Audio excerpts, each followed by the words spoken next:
Welcome to the Red Dot Perspective. We are here to break down global news into bite-sized insights with a Singaporean twist. Our discussions aren't rehearsed, just a free-form chat between good friends who love talking about everything from serious topics to everyday bullshit. Let's deep dive and have some fun. So today's topic, as you know, will be Department of Government Efficiency. Maybe just a high-level intro. The Department of Yeah, but before Government that, David, Efficiency. Yep. before that, right? Forgot to introduce ourselves. But no Ah, problem. So shucks. I'm Kian, and that's David. Yes, aspiring to be Singapore's greatest moderator. Just a note to everybody. But thank you, Kevin. So again, we are talking about the Department of Government Efficiency, officially known as DOGE. Just before I move on, is it DOGE or is it DOGE? Or No one douche? knows, man. Which one? Or DOGE. I think at the end of the day, right? Everybody has a way of pronouncing it. So we just go with whatever we think is correct. Okay. So it was officially established with one mission to eliminate waste, streamline bureaucracy, and make governance much better. At the helm of this bold initiative is really some call him a genius, some call him a madman, a man known for disrupting industries and questioning status quo, most importantly, moving fast and breaking things, Mr. Elon Musk. Well, with traditional government processes often bogged down by inefficiency, DOGE seeks to revolutionize the public administration. Well, outdated paperwork gone, slow decision making, upgraded to real-time AI solutions, red tape. He doesn't know what red tape is.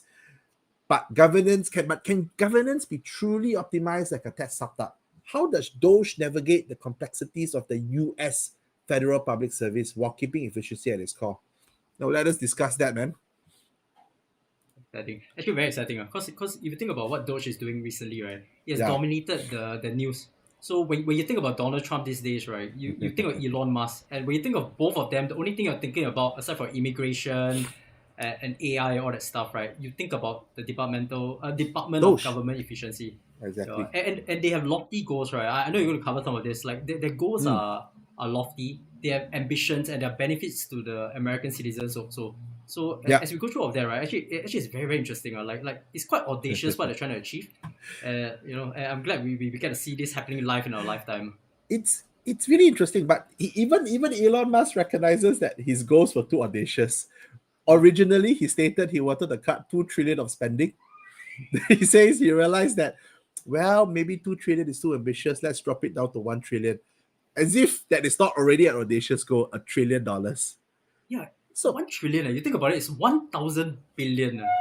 Like you just think exactly. away from the number of days in a year, right? 365 days. So that means that every day you need to find $3 billion worth of savings. That is nuts. I'll Correct. give you a comparison. Recently, Singapore budget to explore using nuclear energy in Singapore in the future, right? The budget allocated $5 billion. I mean, you just think of it in that context. So basically, the US government needs to find like 20 of those. No, not 20 of those, 200 No, of those. 200, bro. Yeah, 200 in order to achieve that. Yeah, for it's nuclear nuts, man. power. Yeah. That's crazy. So that's imagine the full might of the American government, $1 trillion. But America is in a lot of serious trouble because you think about it. If even did you know their interest expense for their treasuries is $2 trillion now. That's about 20% of their GDP. So that's why I think DOGE came at the right time to help the American government try to cut its spending. But you know, the thing with this, Kenun, it's DOGE really is not a new idea. You know, it sounds like a new idea, a fantastic initiative that can only be come up by Trump and Elon Musk. But as I said, as we discussed in our previous video regarding tariffs, DOGE is not a new thing. It's actually a very common thing that presidents have used in the past. I give you an example. In 1941, there was the Harry Truman Committee. So basically, what it did was to really investigate the defense spending because during the World War II there was really a mismanagement of spending in terms of the defense. It's gone up massively. Those guys went in and saved $1 billion then. It was $15 billion in 1941. So if you take inflation adjusted, it's about $500 billion. Imagine that. Bill Clinton, and in more modern times, Bill Clinton had this National Partnership for Reinventing the Government. He also spearheaded a lot of this efficiency, reinventing operations. In fact, he had a lofty goal during his term was to get a massive surplus in the government thing. So this is not a new idea. In fact, what was more interesting is all these ideas were launched by Democrats. You know, the Truman and this, they were all Democratic driven. And it's quite interesting for me to see how the Democrats were against DOGE. It could be a partisan thing, right? But actually, this has been done before. And it's just that maybe Elon Musk has packaged it. Actually, you think about this, these initiatives are done mid-cycle of a presidential term, right? Because for President Trump, he actually promised this during the elections itself. So he's simply executing the will of the people, right? Now that he is elected. So quite interesting. Oh, actually, and also one thing we talked about just now, right? If you think about the history of initiatives like this, even the whole idea of the department that was before DOGE became a thing, you have the US Digital Services that was established during the Obama time. So during that time, they established the US Digital Services to manage all the challenges they had with Obamacare website.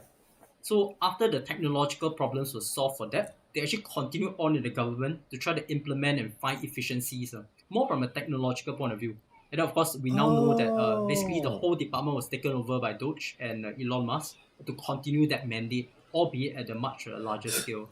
So there's the third data point, again, under a Democratic government. So the Democrats have always been trying to boost efficiency. I didn't know that. I didn't know it was Obama had this Department of Digital, you were saying. Digital services, yeah. Oh, so if you were to look at what DOGE is doing, he's doing it exactly like how we do it in corporates. You and me used to be in a corporate space. You need strategy, and I'm an accountant. So accountants, financial controllers are anal about cost cutting. So again, how I think it is being done is really similar to how you would do it in a corporate setting. So think about it. So I'll show examples, but it's like an onion. You always go with the lowest hanging fruit, and then you start moving in. So the first thing you do is always cutting headcount. First step is the lowest hanging fruit. The second you're going to do is identify, is there any wasted infrastructure that you need to sell or to readjust? And finally, the third layer, which is the toughest, is now looking at your digital services, your IT services, your contracts, your various policies, and then readjusting. So he's actually literally doing it the same way, because one of the first things you notice they have done is they have announced to offer 2 million federal workers a chance for deferred resignation. And dude, I feel it's very generous. It's 8 months of pay and benefits. Full pay plus government benefits means your medical benefits. That's crazy. There's some nuances with this, right? First is, does the executive branch, or the president, do they have the authority to make such an offer? That's question number one, right? Secondly, is of all these folks that are offered this redundancy package, a generous one, there are some allegedly they are still fired while they are serving their 8 months notice, so to speak. Oh, is it? So that brings into question whether this is something that is real. Yeah, so I take it with a pinch of salt. It's great, and there's some people that are going to take this offer and help to reduce the fat in the government. Whether that's a long-term strategy and whether it impedes on the ability of the federal agencies to execute what they do, that's yet to be seen. That's true. You raised a good point. One more thing. Apparently, recently, right, the folks that were laid off included people who are managing the nuclear weapons for the country. Oh yes, I read that. Yeah. So when they discovered that these folks are actually the guys taking care of the nuclear weapons, right? They're like, oh my god, sorry, we want you back. So you think about the consequences of that, right? So I was just saying, like you laying off people to cut the fat from a cost perspective absolutely makes sense. But whether that would then impede on the ability to do the government's work, absolutely right. Especially stuff like taking care of the nuclear weapons. Yeah, that's the part I worry about. Like sometimes doing things too fast, breaking things too quickly can result in disastrous outcome. And you're right, because we're not talking about a tech company. You're talking about a nation who has nuclear weapons, soldiers, providing social services to the needy. And did you know, this is an interesting point, the US nuclear strategic defense system, they are still running off Windows 95's floppy disks. Exactly. They were built in the Cold War era. And the thing is, it's so expensive to update the systems that they just kept it. So if you fire these people, it's not as easy to get back another batch of people who needs to be trained up in the process. And most importantly, you're not only talking about you need to retrain a person, but now you also need to find the right person, because these guys have the keys to the nuclear arm. So your pool of people will just go down smaller. And you raised the point about whether he had authority. Is it constitutional? Is it on this Yeah, that's correct. this Yeah. thing? Because the US government is governed by three branches of government, right? Correct. You have the judicial, which is the Supreme Court and the state courts, etc. Yeah, You yeah, have the yeah. executive branch, which is the Yeah. president, Correct. and then you have the what they call the House of Representatives and Senates. Yeah. Maybe you can double click a little bit further on just a quick highlight about these three branches and how the budget is managed between these three branches. Okay, so if you think about what DOGE is doing, for example, Mhm. I mean the ultimate goal of DOGE is to cut costs, right? Mm. So what you would then think about is that, okay, so in order to cut costs, there must be a starting point where somebody established the budget, and then Yes. you need to spend less than what was budgeted, right? Yes. So historically, in the U.S. government, the Congress Yes. manages the purse of the government. So the Senate, together with the House of Representatives, would decide how much money will the government spend and on what. And then historically, that is decided, and then the president would then have no say in managing how much is then been spent. So, for example, if you decided that you're going to spend $1 billion helping Ukraine, for example, that one Yep. billion dollar would then be spent on Ukraine. Like nobody else will have the authority to say, let's just spend $0.5 billion. Okay. Of course, that's now, if you read the recent news, that's been Yeah. subject to a lot more scrutiny now on Yeah. what are the limits to presidential power to impound the appropriated budget by the Congress. Okay. So you mean the Congress is the one that tells you that you need to spend $10, and the president executes the order to spend $10. He determines how it is spent. Is that how I understand So it? the agencies will then spend $10, and the president in general does not have the authority to say that you should spend less because of ABC reasons. But of course, they're subject to challenge now. Okay. No, that's interesting. No, I need to bring an example, because what Trump is doing in terms of giving the 8 months deferred resignation, actually President Bill Clinton did it previously in the 90s. He implemented a buyout program under this National Performance Review. I think they authorized buyouts of to federal employees who voluntarily left their positions up to $25,000. Means you pay up to $25,000 if you volunteer to leave. In fact, Okay. this was Congress had to pass a legislation authorizing these buyouts.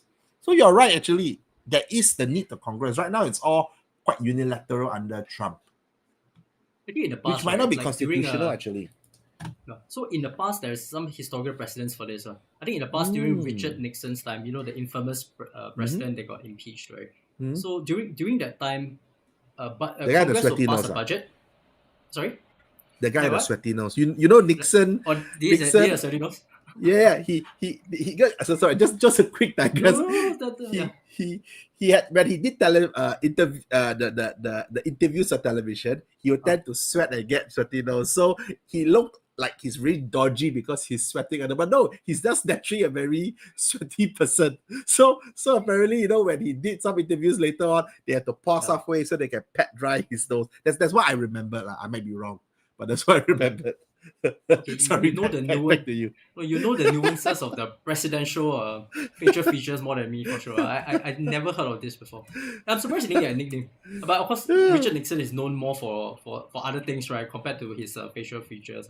But so, as I was saying, right, so Richard Nixon, right, was one of the recent presidents, I mean, not that recent, 1970s, right, where Congress actually budgeted a certain amount of money. And then Richard Nixon basically said that, look, no, we're not going to spend that much because it is a waste. I don't agree with it. So as a result, he slashed many of the federal spending programs unilaterally, citing executive power. But because of that, right, during his last few months before he got impeached and removed from his post, he reluctantly signed a act, right? I can't remember the exact name of the act. I think it's maybe something to do with Impoundment Control Act or something, where basically he limited the ability of the president to impound appropriated funds that are already confirmed by the Congress. So as a result of the legacy action from 1974, this is the reason why presidents today, right, have limited ability to cut spending once it is appropriated by Congress. So maybe whatever DOGE is doing will just turn out nothing because you need Congress to agree right now, Yeah, which but is a at the end of the problem. day, it's also an optics thing, right? If you think about President Trump, he has a strong mandate to govern by True, virtue of the fact that he won a true, popular vote, he won an true, electoral vote. So true. the will of the people is with him. So if he says that he wants to do something that appears or is really helping to save money for the Yeah, government and has a strong support of the people, yeah. Congress trying to block that optically not possible. Political is also suicide. we So we yet add to be we seen. add that we add that optic later because you will see the list of spendings those have cut. And if Congress Yeah. doesn't want to cut it, optically it doesn't look for Congress at all. But maybe I jump in really quickly Mm. on why this is important. Do you see that the US has run a deficit since 2001? And in fact, dude, in 2001, they had freaking $500 million. It seems like $500 million surplus. And from that point on, it just went all the way down to trillions of dollars. Yeah. That is crazy. So if you were to take I think if you were to take the revenue they got from pre-COVID 2018 and you take the spending of you take the revenue they collected in 2024 and the spending in 2018. I think there was a calculation they were still in $500 million surplus. So technically, if they were to bring back the spending back to pre-COVID, America will run a surplus again. So I think there is opportunities to cut. And again, what I said earlier to you was the list of wastages. So what the government was doing was things like you had improper medic aid payment. So apparently they were saying that people above 100 years old were still receiving it, or people who dead were receiving it. Uh, Wait, one very sorry, important thing is $101 billion in payment were incorrectly of paid in yeah 2024. often correct. Are you sure? It's crazy. 101 I mean, billion. that's what I'm seeing. Hmm. And the second part is there's a lot of federal property. So that was why Trump came out this work from home mandate, work to office, come back, return to office mandate, because Okay. it was only 12% of the space were being used, and then there was still leasing costs. You need to pay electricity, you need to pay the unused facility. And they had about 20 billion in animal experiments and testing. And the one that is really most interesting is this DAI component. I'm sorry, dude. $47,000 for transgender opera in Colombia. I really want to see what this is. Then, Okay, but okay, I mean the headline sounds bad, right? But in relative terms, the amount associated with DI is relatively yeah, small, right? Not it's to say that true. it's not wasteful spending. It's So, still, but bro, you, I six mean, million yeah. dollars to fund tourism in Egypt. How does that? How does that back the American agenda? Which Actually, but you know what? As you show this list, right? You know what's the thing I yeah, keep thinking about? So these what? are very focused on cost. So and some of them feels that it is wrong, right? But not enough context is given on why it was appropriated in the why it was spent in the first place. I think that context is important. Because obviously when Okay, you say okay, that okay, you spend okay, $32,000 on okay. a comic book sounds Okay, bad, but let me stop you there. Let me stop. Okay, maybe yeah, you can help me explain. yeah, USAID put yeah. in $20 million to put in a Sesame Street programming for children in Iraq and Syria. So explain to me the context of that. I mean, let me take a Elmo, step again, right? hello, Okay, I am Sesame Street, Elmo. right? Okay, so you think about that. So it could be part of a broader outreach program Uh huh. in different countries, and one Uh of huh. the means of doing that outreach is to leverage on popular medium such Uh as huh. Sesame Street in order to achieve that. So as part of that, right, maybe you have a comic book or you have a couple of TV series associated with Sesame Street, which on their own sounds really really bad. But Yes. if taken in a full context, it may not be as bad as it sounds. So I'm not saying that these are not waste per se, but I'm saying that context matters. And sometimes the True. headlines that govern True. all of these savings that are found, or wastages as DOGE typically puts it, right, could be misconstrued. I have to disagree with you because if you're running a deficit and people in America are facing inflation price increases, that money can be used to for the American homeless people who are struggling. Do you see I'm coming from? So that's why if they are running surpluses, go for it. To me, go for it. Spend whatever you want. And and and, and come on, dude. Look at the last point. Hundreds of millions of dollars were used to farm irrigation canals and farming equipment and even fertilizer to support the poppy production in Afghanistan. Dude, how does that Dude, how does that help? Explain to me, dude. I'm not understanding this. But that's exactly to the point you said earlier about optics. One thing that is being thrown out is all this list of spending. But you're right. I have seen certain information that Elon has put out, and it's not correct. It's sensationalized. So I think that they should raise all this payment and then just dig deep, put in the context, and decide. But it will be hard for, if it's truly what it is, it will be hard for Congress not to say, yeah, we agree we shouldn't spend this because of the optics. Exactly, we should point out earlier. Actually, I think, I mean, thinking a bit deeper also, like, I think the fact that you go down to the minute details, like $32,000 for a comic book, right, Yeah, also sends the right message to the various federal agencies that no exactly. stone will be left unturned. So that Exactly. would then in turn make people think twice about spending something unnecessarily. So Correct. maybe really along the optics thing, right, it's also about the optics of driving people to do the right thing moving forward. Exactly. So if you were to watch mainstream media, so which I have for 60 minutes, for example, they were saying that things like, oh, what Doge is doing is cutting $60 billion, which is a drop in the ocean. But bro, how can you be so cavalier on $60 billion?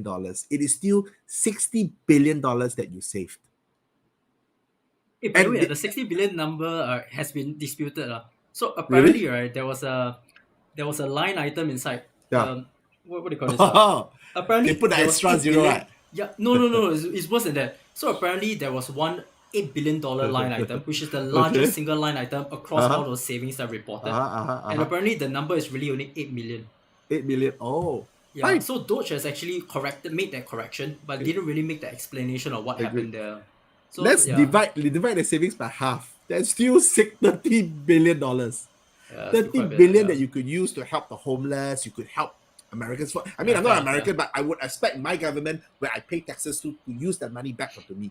And dude, this Yeah, is yeah. 3 examples I found on the study they did. They funded the study.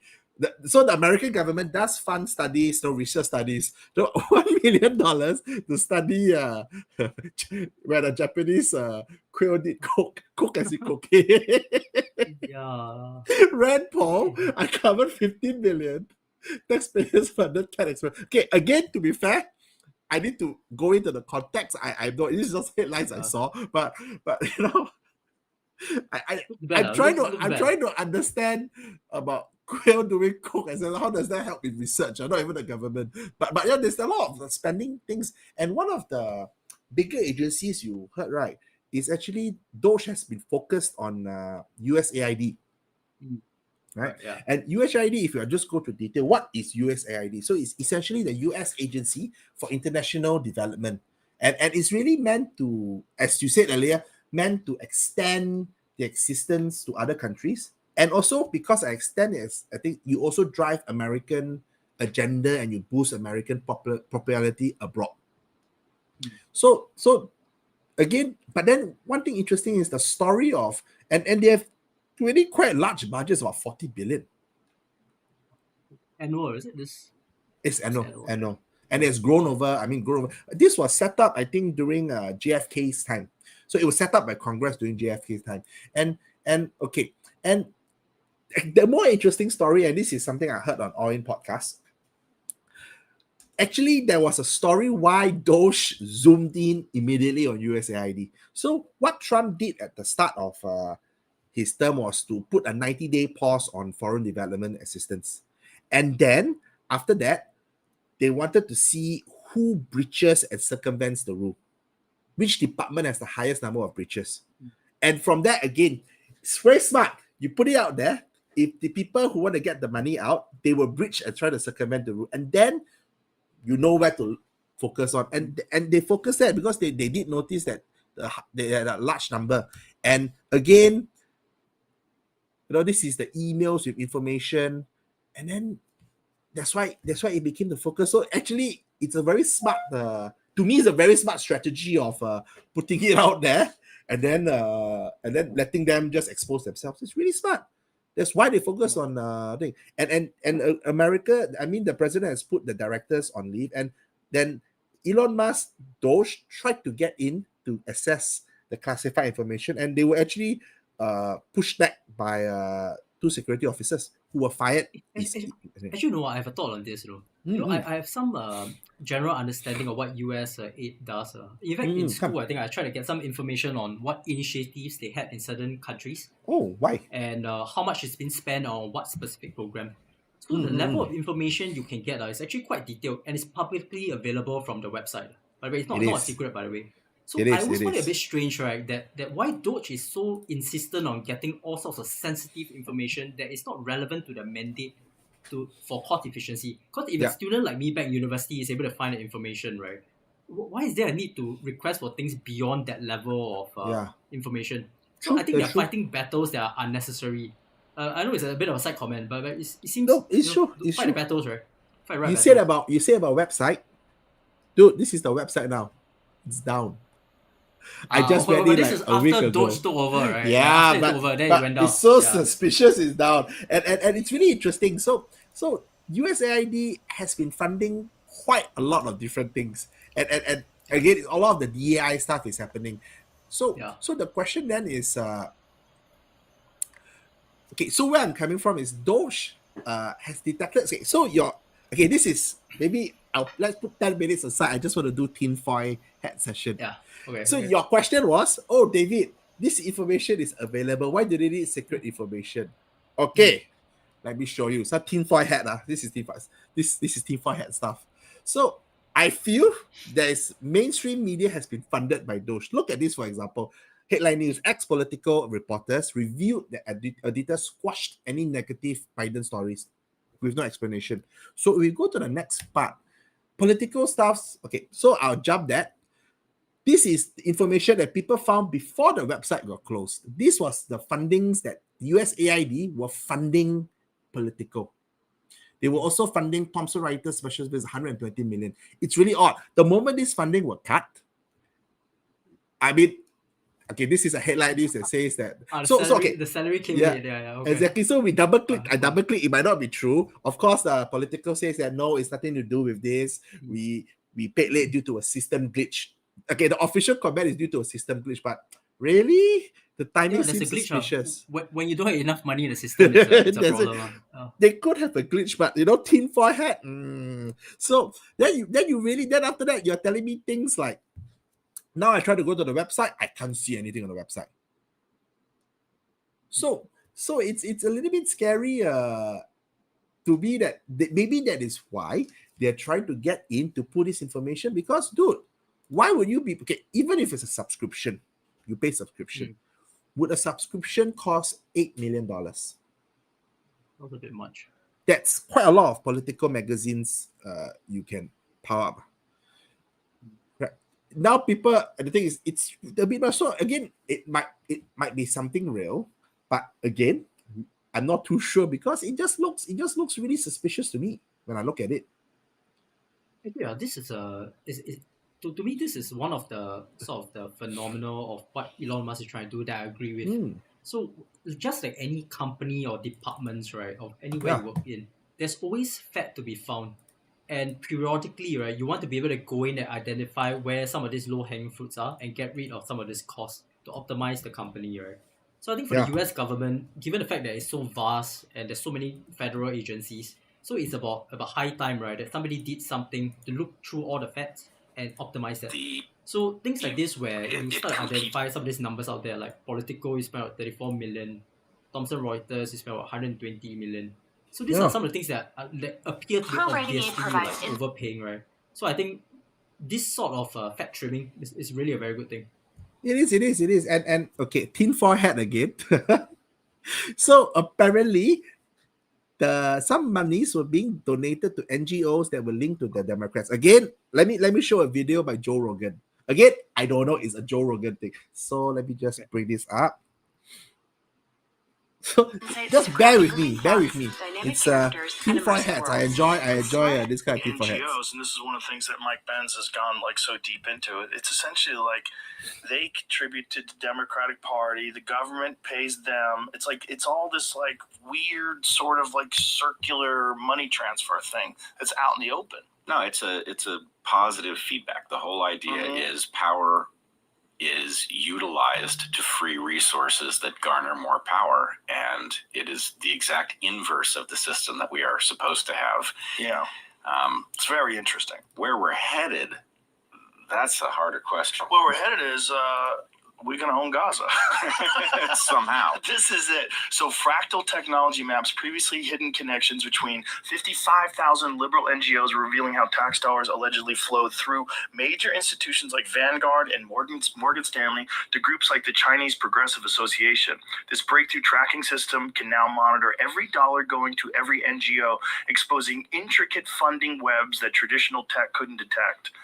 So, example, Black Voters Matter Fund's $4 million distribution network was invisible until quantum mapping revealed dozens of subsidiary organizations. The unprecedented mapping reveals a previously hidden web of financial relationships. And that's what it's really all about. See, bro. The Joe Rogan. I mean, I don't think it's validated, but that's why that could be why Elon Musk wants to get the full information, so that if they need to double click on it, that they could actually just confirm if it's really incompetence or it's something more malicious behind it. Yeah, that's true. And so the whole idea is that if everything gets questioned, every line item of spending gets questioned, then people will be more thoughtful before spending on anything. And it creates a level of accountability that may not have been present before. And so, on that chain of thought, right, I think one of the things that could be good with DOGE coming on board is that many times, right, governments are having recurring contracts or subscriptions to different things year after year. And typically, I mean, some of these things may get rubber stamped, right, year on year. But once you remove the funding from all of this at one go, and then you have to go through a line-by-line approval all over again, that's when you start to discover some of this fat, or whether it actually makes sense to spend them. Really, you uncover some of these wastages. So I think this is what we talked about previously, right? The low-hanging fruits. And I think that's really a good thing. Yep. And we double-click further. So Elon Musk and his team also originally they wanted to try to get the deferred resignation so they could reduce the headcount. That's where they double-clicked, and then they found that federal employment retirements are processed using paper by hand, and it's put in the old limestone mine where 10,000 applications are put in per month. And the thing that is slowing down the application, your bottleneck is not the speed of the system, it's the lift transporting the documents from the top of the mine to the basement where they store the documents. Yeah, they don't know this. Does Singapore have this system also? I'm not sure. Maybe Bukit Timah is okay if you're not aware. You wouldn't, dude. The company is not a small company. So after that, I went to do my research. Oh my god, it's pretty decent, bro. Market cap is 27 billion. Its dividends are 3.4%. The dividend yield is pretty decent. Of course, as you know, because of the news, stock price have gone down. Wow. But evergreen business. It is. I mean, they can't destroy the records anyway. The records have to be stored of at least 100 years until the employees die, because I believe there's pension system. But to your point you raised earlier, I feel Elon Musk sensationalizes such things because apparently this mine is not a big number. The company only receives $10 million from the government for this. It's not a big thing. What's Elon Musk's approach to these things? I feel like it can be summarized into 3 words. Looks bad, feels bad, probably is bad. Exactly. That's his approach. Exactly. So whenever you double-click, I have double-clicked on things he have said, it's really, okay, it sounds bad. Exactly. Why the hell? We have a story in a limestone and I need to bring it down. But then you think, am I wasting a lot of money for this? It's a big limestone facility. Then you check the information, it's only $10 million. So no, there's a lot of things he is detecting, which is quite interesting. But one other key thing from a process angle he has detected is even things like he's really going a full gamut, even looking at processes. So apparently he was saying that there is a field called the Treasury Access Symbol, which is basically putting in the information of what this payment is about. $4.7 trillion of payments, this field is left blank. So from a tracking perspective, it's impossible for you to track. And Dude, in my past life, I used to work in the finance operations space. I make a lot of payments. And if I had 4.7 trillion, no, even if I had $100, which I cannot account for, and I can't tell my boss immediately or can't see in the transaction line when I put the data, I would panic immediately. And you're talking about $4.7 trillion. So he has also double clicked further. This is just one thing he saw in the treasury. So there is things that do not pay list. Means the list is made up of fraudsters, enemies of the state, terrorists.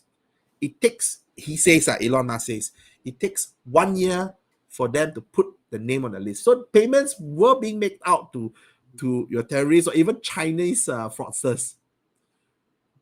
Okay, so once you get the name onto the list, they were talking about the fact that using what blockchain to manage this, right? Is this why? Yes, Is this is all linked.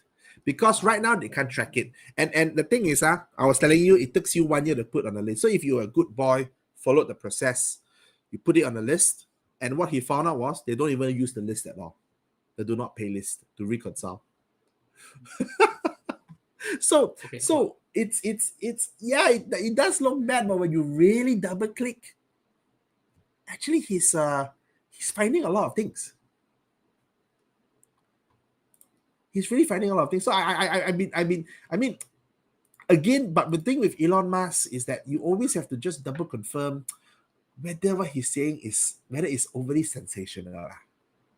I think the sensationalization aside, I think that if he's achieving the results by going through the dirt, right, I think it's okay. I mean, at the end of the day, you got to sell a story, right? I mean, just like when we were in corporate world, when we do something good, it's not good enough to just do that good thing for the company. You got to be able to sell that story, make your bosses look good, make yourself look good, and everybody looks good, right? So I get that. Absolutely, that's fine.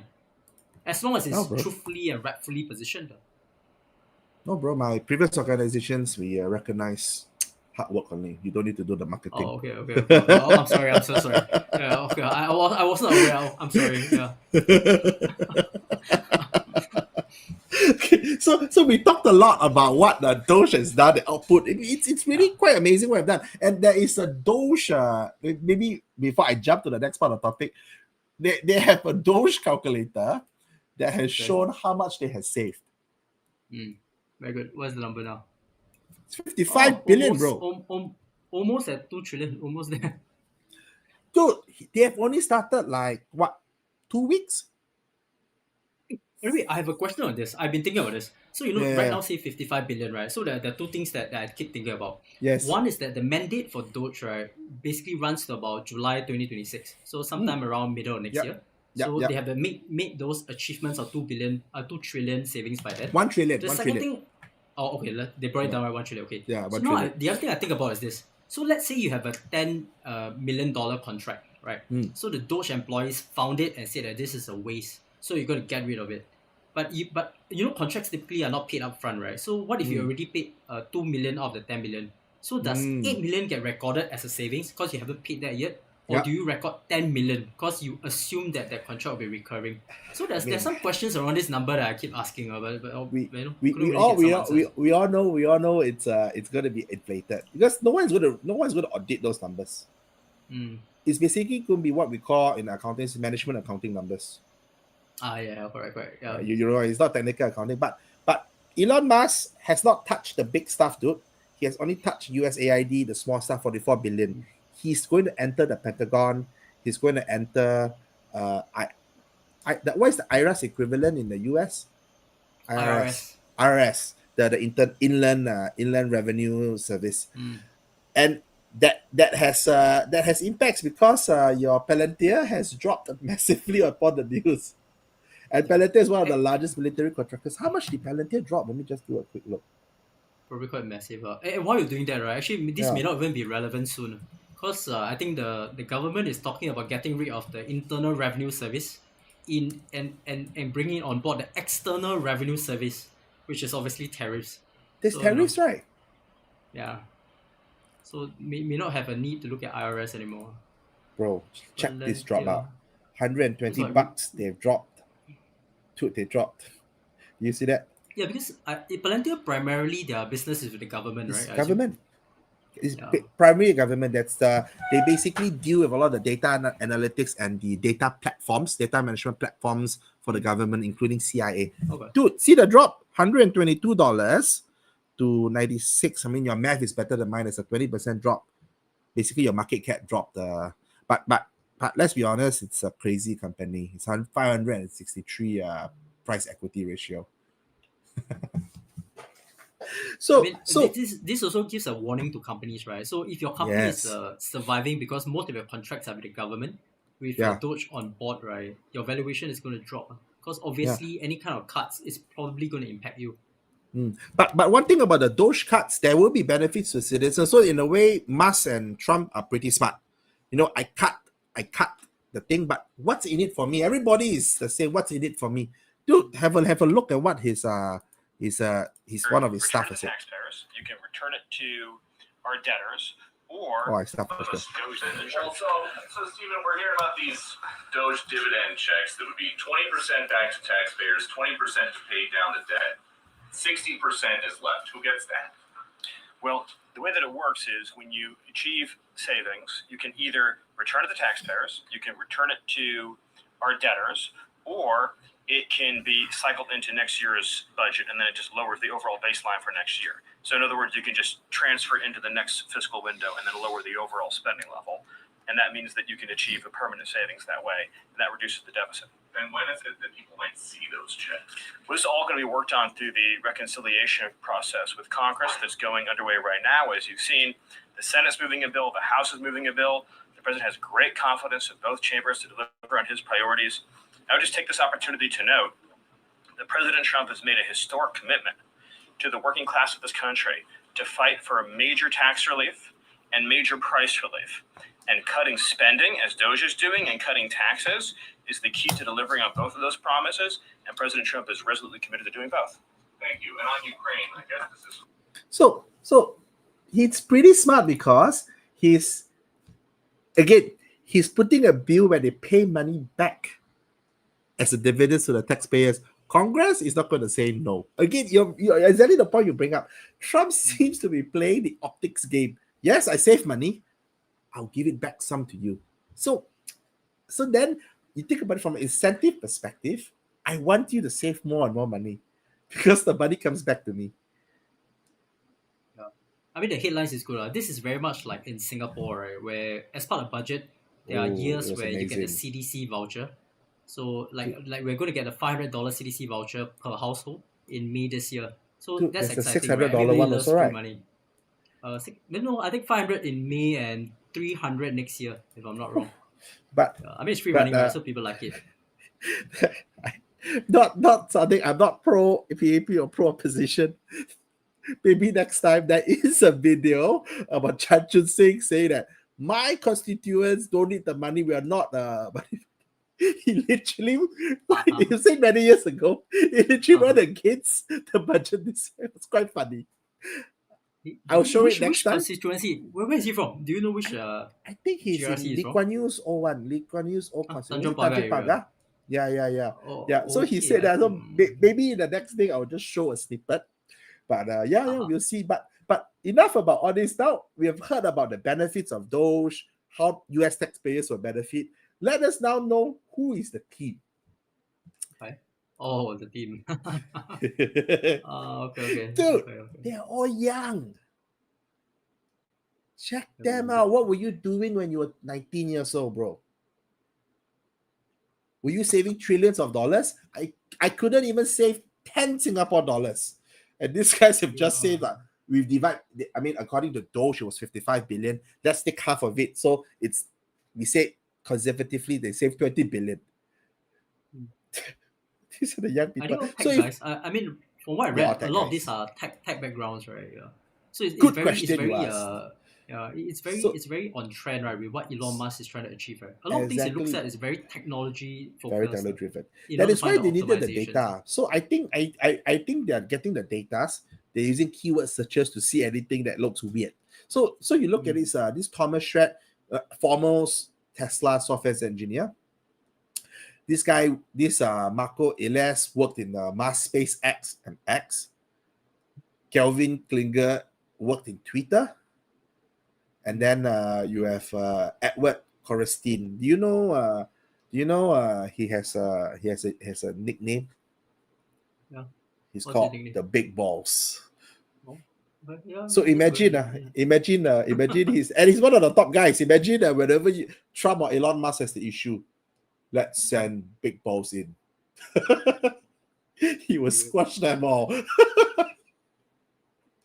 Actually, it's remarkable. You get a bunch of tech guys who are probably good at Exactly. processes and optimization problems. But Correct. they probably have very little background in the government.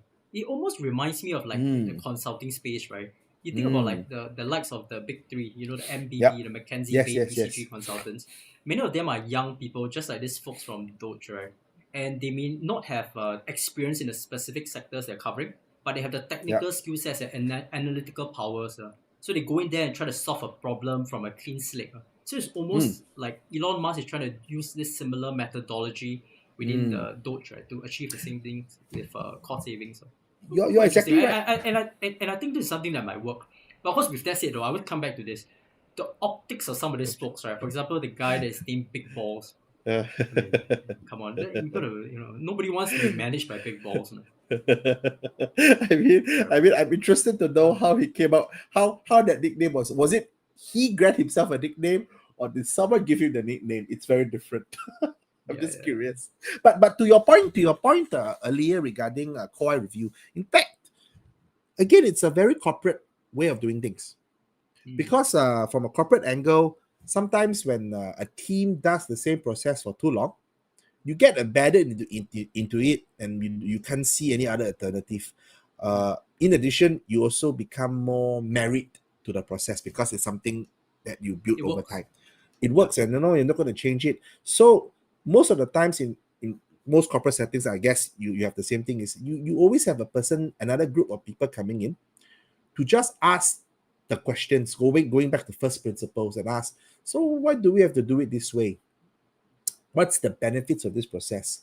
And again, so what Elon Musk, I feel DOGE is doing, is just bringing the more private sector perspective and a more technical perspective into how they manage transformation. And why technical is important is we have AI, we have digitization processes. In fact, all these will reduce a lot of manual work. I've seen it in my previous companies, where if you do one digitization correctly and it's done with a redesigned process, the benefits are multifold. And this can be seen in how actually DOGE is structured. So you mentioned we looked at the young people, but DOGE is structured in a pretty thoughtful manner. So there is a team lead, there is always an engineer, there is a human resources specialist, and an attorney. And what happens is the agency and a lawyer. So you definitely need a lawyer, because whether is it constitutional, whether the information can be accessed by you. And the fact that you have a human resources specialist is also one thing I think is really interesting. So to me, it's like putting together the technical and the hard and the soft side of things. And of course, you have a lawyer to protect you. But what I read is, most importantly, DOGE can recommend the cuts. The agency heads where DOGE reports to is the one that will decide whether they will accept the cuts. So while a lot of people keep saying that Elon Musk is doing the cuts, no. DOGE is literally just an auditor coming in to pull information, maybe asking the questions, should this be cut? Like the opera in Colombia, or funding the poppy field. So it's questions that will be raised, and then the agency heads get to do the cut. So I think it's if you just put all the names aside, the young people, the nicknames, it's actually pretty thoughtful. It's very corporate when you think about it. But this in practice does not work so well, because like recently the acting, I believe is the acting commissioner of the FAA, so the agency that governs aviation flights and all that good stuff, right? So he actually stepped down from his role because he allegedly was forced to take on certain recommendations by the DOGE team. So while we can say that that's wrong. The agency's head, right, has the autonomy to decide whether to implement the recommendations from DOGE, but if he chooses not to, he could well be removed from his role. So there's that fine balance. Yeah, there's a fine balance that needs to be managed. Yeah, because as you said, DOGE is not a federal agency. It's just it's just a site committee. Does Doge, maybe just 2 more ministers, Doge have to furnish any information? Are they governed by the Freedom of Information Act? Okay, Is okay. it FISA So this is or a some? so this is an argument that's happening live now. Yes. So the whole idea Yes. is that so Elon Musk is a special advisor to the president, right? Typically, this is reserved for people who spend less than 130 days working for the government in a given year, right? Yep. So and he is essentially running the DOGE organization, which is not a federal agency. Oh. So typically, right, a federal agency is subject to disclosure. So, for example, if you, as a member of public, you can go to them and request for information about the agency, as long as it does not violate certain privacies or national security issues, I see. and they will have to furnish it. But for DOGE, right, because it is not classified as a federal agency, they do not have to make such disclosure. But yet, right, you see the actions that are recommended and the kind of execution powers that DOGE has at the moment. It has the power of a federal agency. So essentially, right, DOGE is like it has the power of the federal agency, but without the downsides of check and balance. So that is the whole debate that's going on right now.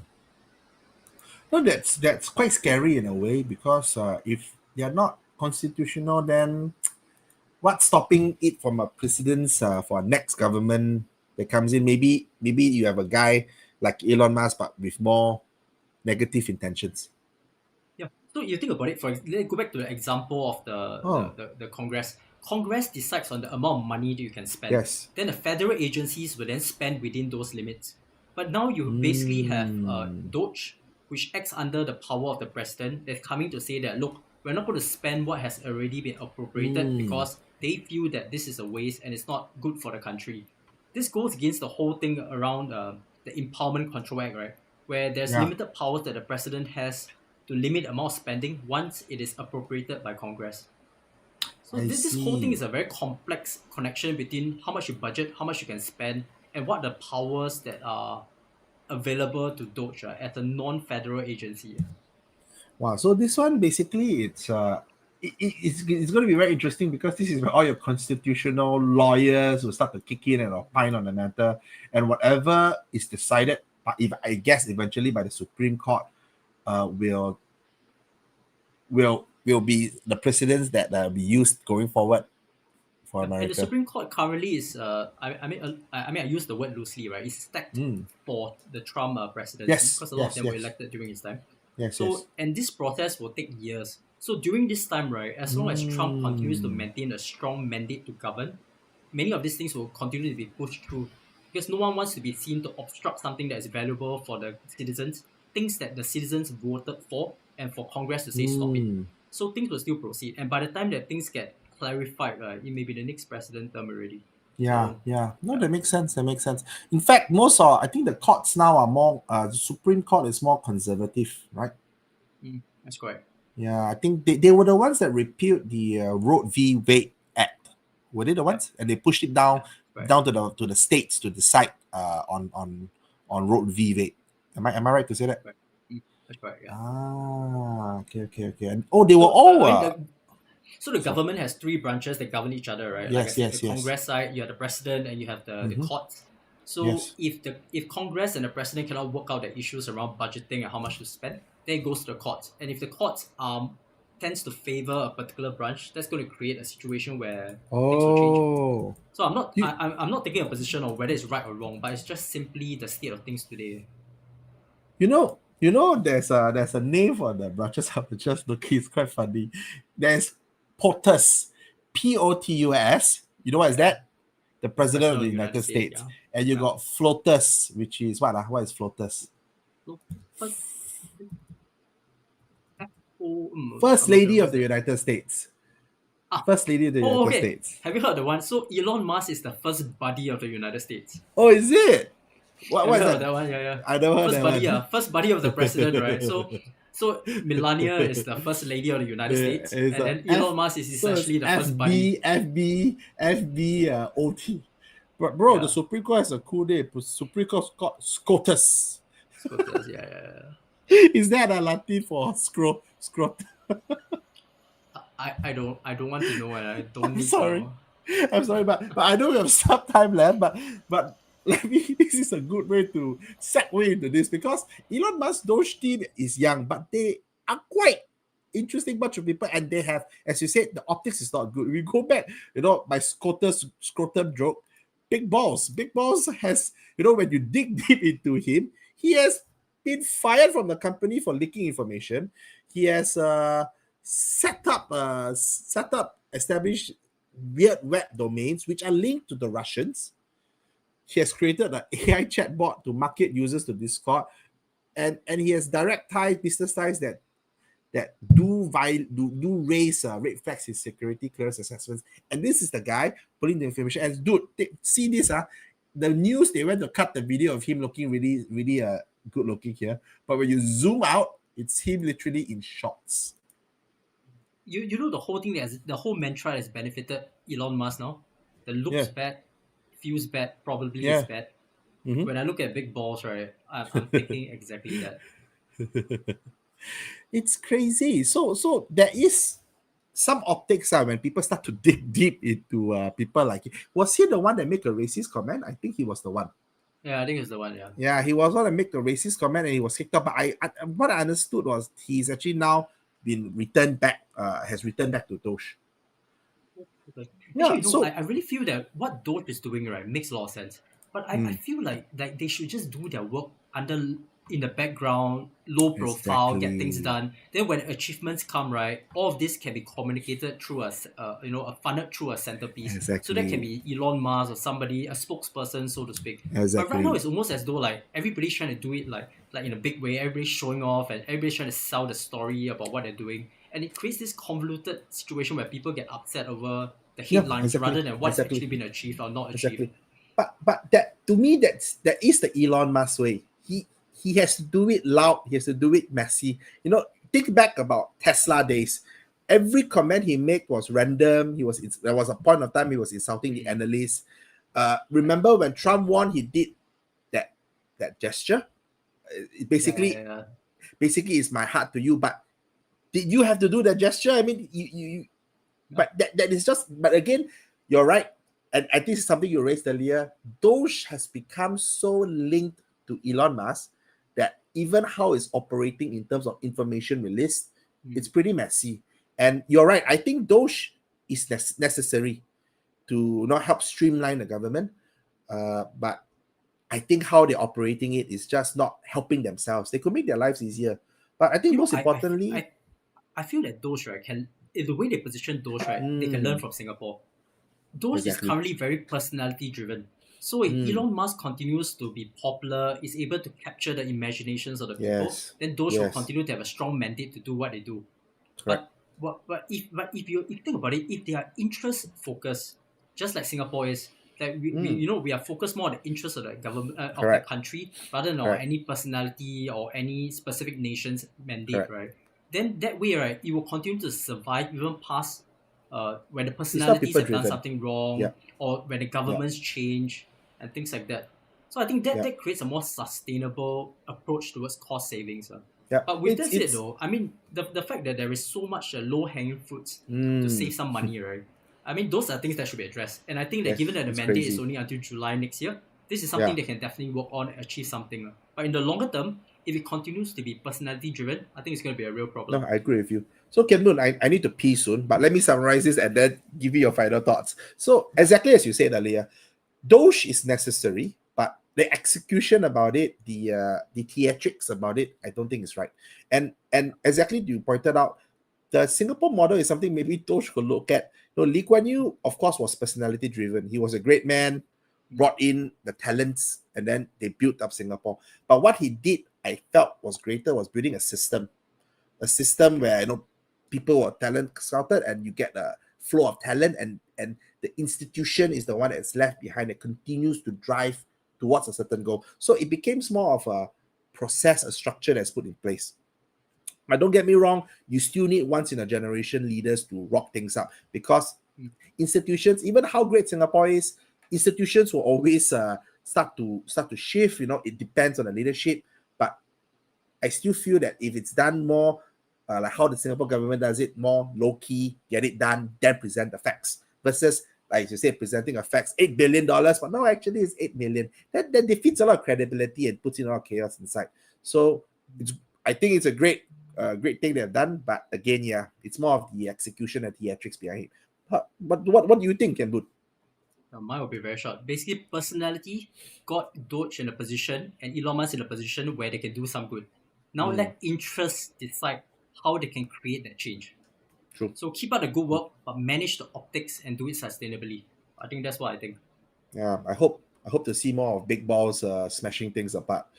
But all right, that's all we got for today, folks. Thanks for tuning in to the Red Dot Perspective. What do you think about the Department of Government Efficiency? Is Elon Musk the visionary leader bureaucrats needs, or is it just another ambitious experiment? Now, let us know in the comments. We'll be back next time with more conversations that matter from Singapore to the world. Much efficiency, very governance. See you soon. See you next week.